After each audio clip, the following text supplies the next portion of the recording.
dividing line schedule is going to be exceptionally hit and miss.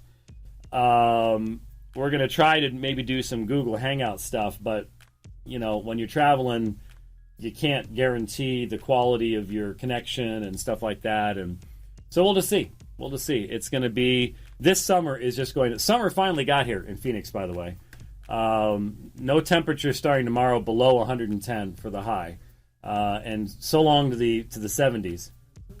Yeah, and Rich's the key to harmony in a ministry is Rich's office is on that side of our offices, and mine's on this side of the offices, and literally we could not be any farther apart than we are. And so yeah, his AC croaked, and so yeah, it's hot. This morning's ride, I did a 67 miler this morning, and it was toasty.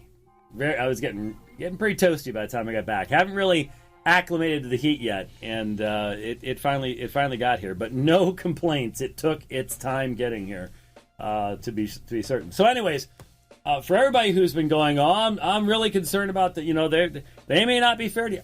I know. I'm well aware of it. Fully expecting it. In fact, I'll be off my game if they're not coming after me with fork and tongue. Now, one thing, though, I did discover today is, other than Dr. Drew and the Mike Cathcart, whatever the name is, who really wasn't overly active in the last one, the ladies are going to be completely different. For some reason, the lady who decided that I'm insane and the lady who decided that I'm unloving and mean and terrible and all the rest of that stuff, they're not going to be on for some reason. I don't know why that is. It's strange, but anyway, so I don't know what to expect, honestly, in that context, but we'll see. I want to. I'll tell you right now. I want to get into what it means to be loving as a Christian. To be able to explain to folks that if you want to see what loving looks like from a Christian perspective, you don't look at Bruce Jenner, you look at the cross. And that to be loving towards someone is not to encourage them in self-destruction. Hope to get to some of those things, but we'll see. I mean, I don't have any control over that. I've got to go with what I'm asked, and try to do the best with that I possibly can.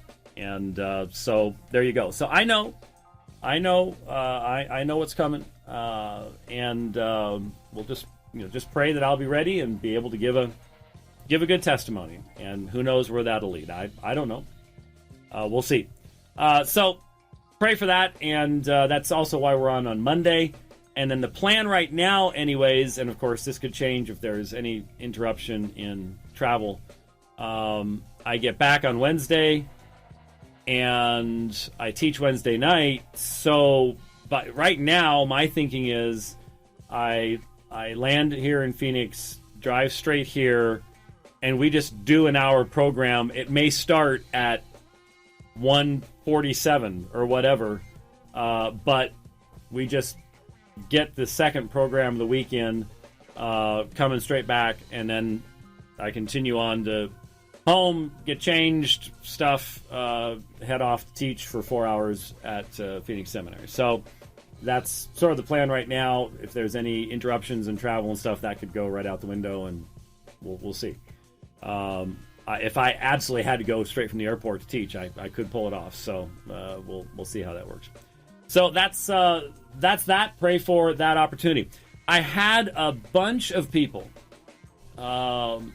ask me to comment on a article that was posted on Patheos, which is normally not my favorite place to go. But no, not yet. What are you doing? No, not yet. I'm just looking for names here. Jordan Cooper's article, "We Shouldn't Exclusively Use the ESV," which was posted 2 days ago, the 13th. And at first I was like, nah, not really interested, because in fact, we had him on briefly, didn't we? Didn't he call in once? We talked about atonement once, and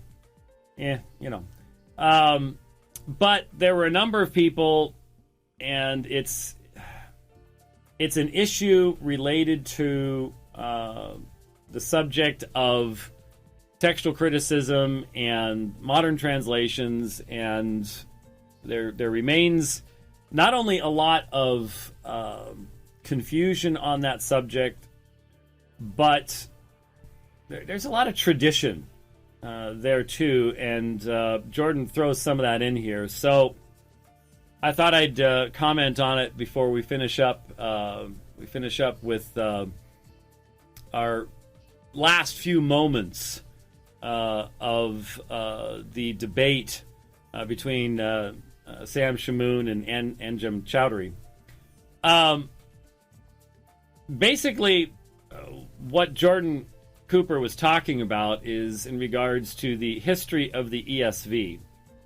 He says the ESV is largely a revision of the earlier RSV. And basically what he's saying is we shouldn't just use this. He's got some criticisms of the ESV. Well, ESV has undoubtedly demonstrated that marketing works.